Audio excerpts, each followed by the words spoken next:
नीलाचल निवासाय नित्याय परमात्मने बलभद्र सुभद्रा दया जगन्नाथाय ते नमः। यह श्लोक भगवान जगन्नाथ को उनके निवास स्थान नीलाचलपुरी के स्थित शाश्वत और परमात्मा के रूप में संबोधित करता है। यह श्लोक जगन्नाथ, बलभद्र और सुभद्रा तीनों को एक साथ प्रणाम करता है। सनातन धर्म में हर एक पर्व और त्योहार का अपनी अपनी एक पौराणिक मान्यता और महत्ता है। ऐसा एक त्योहार है भगवान जगन्नाथ की रथ यात्रा, जिसे पूरे भारत में बहुत धूमधाम और उल्लास चाव से मनाया जाता है। यह त्योहार आषाढ़ मास के शुक्ल पक्ष की द्वितीय तिथि को मनाया जाता है। आज हम इनसे जुड़े कई रहस्यों के बारे में जानेंगे। जानने से पहले हमारे चैनल को सब्सक्राइब कर लीजिए। कब बना था यह मंदिर? इस मंदिर को सतयुग के राजा इंद्रद्युम्न ने बनवाया था। समय समय पर इस मंदिर का जीर्णोद्धार होता रहा। इस मंदिर का सबसे पहला प्रमाण महाभारत के वन पर्व में मिलता है। वर्तमान में जो मंदिर है वह 7वीं सदी में बनवाया था। हालांकि इस मंदिर का निर्माण ईसा पूर्व 2 में भी हुआ था। यहाँ स्थित मंदिर 3 बार टूट चुका है। 1174 ईस्वी में उड़ीसा शासक अनंग भीमदेव ने इसका जीर्णोद्धार करवाया था। मुख्य मंदिर के आसपास 30 छोटे बड़े मंदिर हैं। नीलमाधव ब्रह्म और स्कंद पुराण के अनुसार यहाँ भगवान विष्णु पुरुषोत्तम नीलमाधव के रूप में अवतरित हुए और सबर जनजाति के परम पूज्य देवता बन गए। ज्येष्ठ पूर्णिमा से आषाढ़ पूर्णिमा तक सबर जाति के देवतापति जगन्नाथ जी की सारी रीतियां करते हैं। श्री हरि विष्णु पूजे गए श्री राम के रूप में पुरुषोत्तम हरि को यहाँ भगवान राम का रूप माना गया है। रामायण के उत्तराखंड के अनुसार भगवान राम ने रावण के भाई विभीषण को अपने इक्ष्वाकु वंश के कुल देवता भगवान जगन्नाथ की आराधना करने को कहा। आज भी पुरी के श्री मंदिर में विभीषण की वंदना की परंपरा कायम है। हवा के विपरीत लहराता ध्वज। श्री जगन्नाथ मंदिर के ऊपर स्थापित लाल ध्वज सदा हवा के विपरीत दिशा में लहराता है। प्रतिदिन सायकाल मंदिर के ऊपर स्थापित ध्वज को मानव द्वारा उल्टा चढ़ाकर बदला जाता है। ध्वज पर शिव का चंद्र बना हुआ है।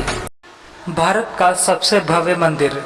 यह भारत का सबसे भव्य मंदिर और ऊंचा मंदिर है।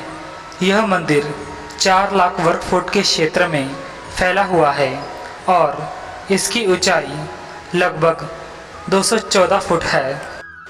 चमत्कारिक सुदर्शन चक्र। पुरी में किसी भी स्थान से आप मंदिर के शीर्ष पर लगे सुदर्शन चक्र को देखेंगे, वह आपको सदैव आपके सामने ही लगा दिखेगा। इसे नील चक्र भी कहते हैं। यह अष्टधातु से निर्मित है। गुंबद के ऊपर नहीं उड़ते पक्षी। मंदिर के शिखर के पास पक्षी उड़ते नजर नहीं आते, जबकि देखा गया है कि भारत के अधिकतर मंदिरों के गुंबदों पर पक्षी बैठ जाते हैं या आसपास उड़ते हैं। इसके ऊपर से विमान नहीं उड़ाया जा सकता।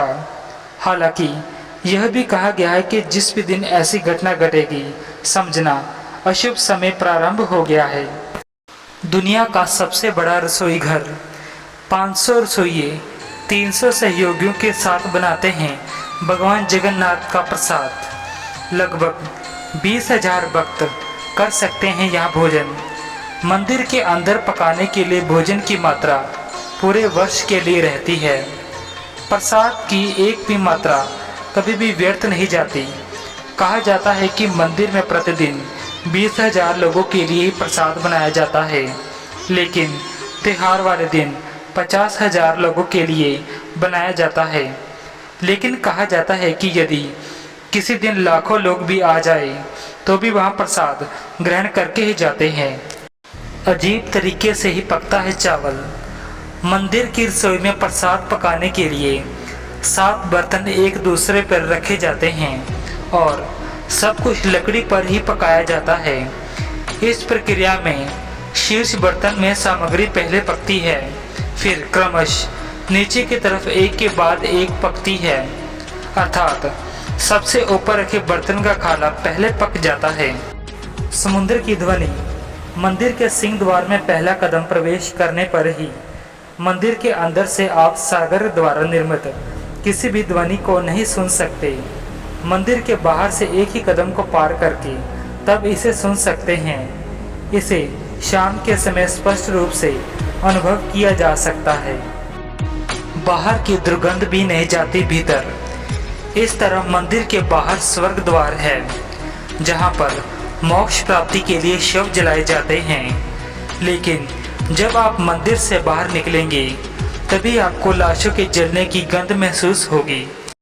पांडवों ने किए थे यहाँ पर दर्शन। किंवदंतियों के अनुसार कहते हैं कि अज्ञातवास के दौरान द्रौपदी पांचों पांडव भगवान जगन्नाथ के दर्शन करने गए थे। मंदिर में पांडवों का स्थान अब भी मौजूद है। ऐसा कहते हैं भगवान जब चंदन यात्रा करते हैं तो 5 पांडव उनके साथ नरेंद्र सरोवर जाते हैं। आज भी श्री मंदिर में 21 दिवसीय चंदन यात्रा का आयोजन होता है।